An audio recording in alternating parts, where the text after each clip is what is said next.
Uh-oh, the Steam Deck 2, not gonna be faster. Fortnite gets a $500 million fine, and don't worry about the GPU prices. They're not gonna get that much bigger. Let's get into the hot news, everybody. I'm your Brett host. We're gonna be going over the hottest tech news that I can find on the internet while you enjoy your breakfast. And today's top story is about a discussion that some Valve engineers had with The Verge discussing what their plans are going to be for the upcoming Steam Deck iterations that they might be coming out with. And it turns out that faster performance is not on the checklist of things that they're gonna accomplish with that bad boy. Specifically, they really just want to work on battery life improvements and screen. I'm a little sad. But they have their reasons for it, stating that right now the fact that all the Steam Decks can play the same games and that we have one target for users to understand what kind of performance level to expect when you're playing and for developers to understand what to target, there's a lot of value in having that one spec. I think we'll opt to keep the one performance level for a little bit longer and only look at changing the performance level when there's a significant gain to be had. I do think this is a little disappointing because I would want any improvements that are made to the Steam Deck to increase the performance. However, Valve has been very open with SteamOS and potentially porting it to other handheld devices like Aya Neo, which we actually just got a review sample of the Aya Neo 2 with the 6800U, which I guess according to Valve's own specifications would not be a significant gain because they both are still on RDNA 2, but you do get better CPU performance as well as GPU performance. It really would just be upping the amount of teraflops that the RDNA 2 GPU would be capable of, kind of scaling it up, which honestly,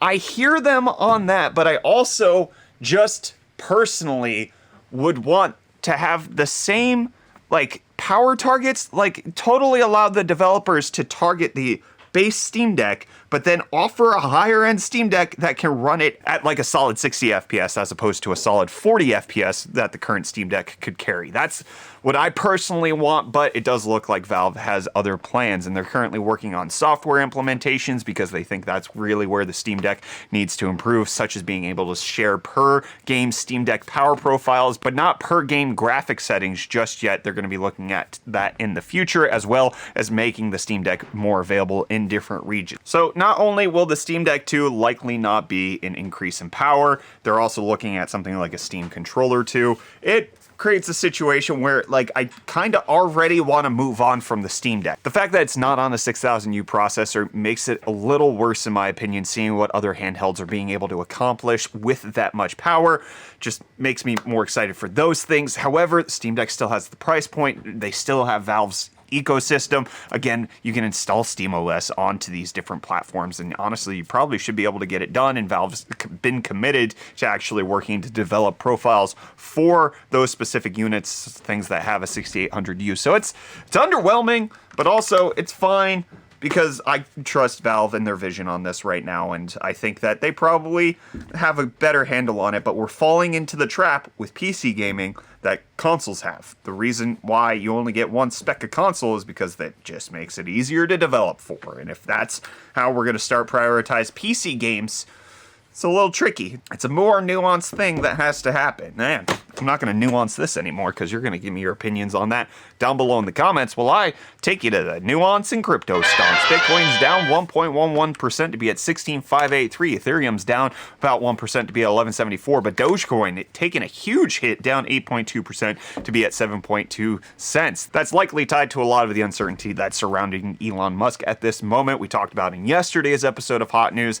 about the poll that Elon Musk put out as far as resigning as CEO of Twitter, and the majority of votes going towards it supporting the fact that he steps down. However, as of the time of filming Hot News right now, he has not said anything. There's been no tweets, no indication of what's going to be happening with that, so we'll likely have to update you tomorrow, but you don't have to wait that long to get the hottest tech deals out on the internet. Isn't that right, Reece? Hey, welcome back to UFD Deals. We're bringing the hottest tech deals out on the internet. Today's deals are brought to you in partnership with our friends over at Best Buy. We're going to be finding the best buys on Best Buy in their top deals section, which are valid through to the 21st. Like these Apple AirPods Pro 2 2nd generation. I use these on the daily. It's literally so convenient because I can literally just open them and it connects automatically to whatever device I'm currently using. You can pick these up for $199.99, which is $50 off. But if in-ears aren't your thing and you're looking for some more traditional headphones, then the Bose Quiet Comfort 45 are currently going for $229, which is $100 off for some of the best wireless noise cancelling over-ear headphones you can pick up at the moment. But then speaking of good pickups, the Sony DualSense wireless controller which is going for $49.99, which depending on the color you pick up gives you between $20 and $25 off. I put the Midnight Black here because we all know it's the best one. But if you're already rocking a PS5, then the LG C2 42-inch 4K OLED Smart TV is one of the best pickups right now at $799.99, which is $500 off for an HDMI 2.1 120Hz TV. 42 inches is the perfect size that I could wall mount it here and play PlayStation all day. Don't tell Brett, but either way, it's still a good deal. And don't forget, Best Buy Total Tech members receive exclusive deals, along with 24/7 365 tech support, worry-free product protection, free standard installation, delivery, and haul away. And like always, you'll find the links to these featured deals in the video description, but I implore you to check out Best Buy's top deals section for yourself. But until next time, enjoy the rest of your hot news. I'm Outie. Cheers. Thank you, Reece. Very cool. But you know what you're likely not going to be able to buy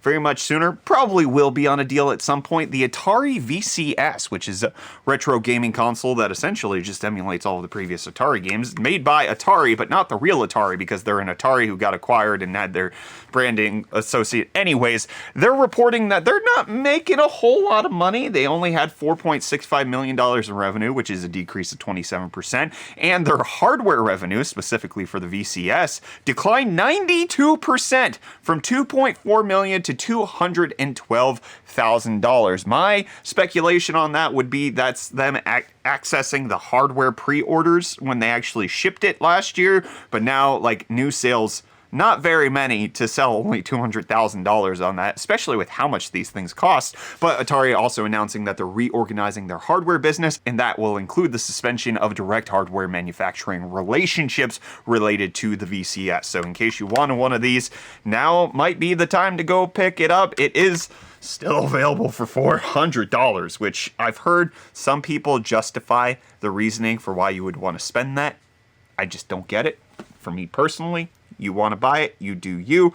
But yeah, there's still several available. Maybe this will become a collector's edition, or it won't at all. But the FTC collecting some damages when it comes to Epic Games and what's been going on with Fortnite. They just got a $520 million settlement to pay for some misdeeds that they've done with Fortnite. The FTC pursuing this lawsuit against them, specifically with relation to the Children's Online Privacy Protection Act, and stating that they tricked millions of players into making unintentional purchases using deceptive design strategies that are also referred to as dark patterns. So Epic's going to have to pay almost $300 million for violating the copper rule, but then also they will have to refund nearly $250 million to their customers over its billing practices and the use of dark patterns. The FTC saying, as our complaints note, Epic used privacy invasive default settings and deceptive interfaces that tricked Fortnite users, including teenagers and children. Protecting the public and especially children from online privacy invasions and dark patterns is a top priority for the commission, and these enforcement actions make clear to businesses that the FTC is cracking down on these unlawful practices. This likely is not going to be a huge blow to Epic Games, considering that they gross billions of dollars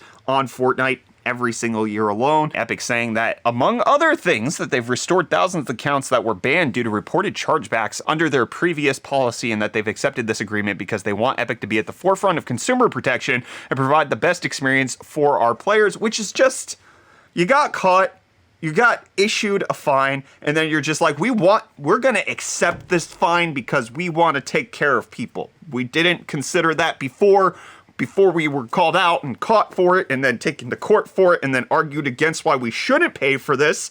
But, you know, now that they've deemed that we have to, we want to own up to it. Thank you. Which I guess, like, it's better late than never. There's got to be some point where you accept an apology potentially here. I don't know. Let me know your thoughts on this down below in the comments. Obviously, Epic Games wants to talk a big game, especially when they're in the courts with Apple talking about consumer protection.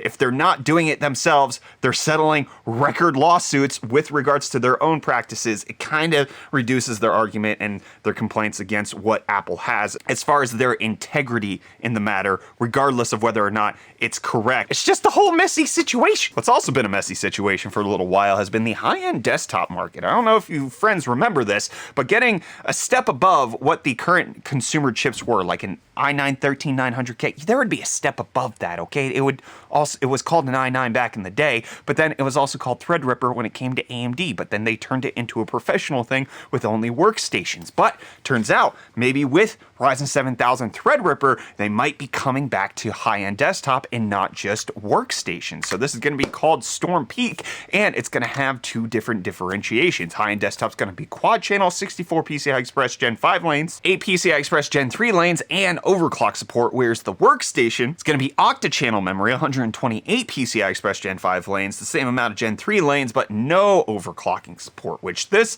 could potentially, number one, bring back a good space for content creators, people who actively use their PCs for work, and might help to persuade people to purchase them. This could be AMD's attempt to get people to switch to them over potentially picking up whatever the M2 Pro chip that's going to be coming out with the upcoming Mac Pro. This could also be because Intel's supposed to be resurfacing in the high-end desktop market, so AMD's seeing that they have to position themselves in this market yet again because they're going to have competition from both Apple and Intel in this space when it comes to professionals using their applications. I personally am excited. I would like to see, we're expecting a 64-core Threadripper.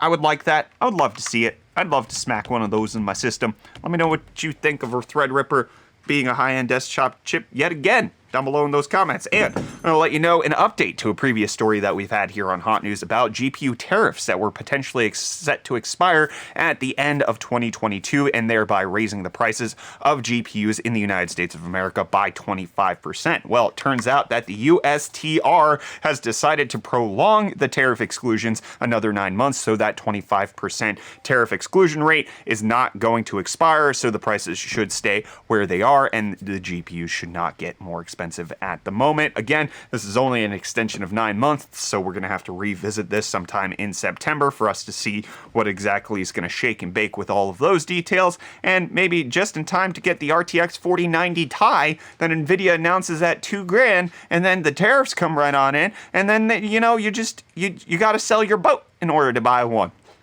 Kyler, do you own a boat? Not anymore. I don't know how we're going to afford this 4090 Ti. I already sold it. Oh, wow. What'd you get? Wouldn't you like to know? I would. That's why I'm asking.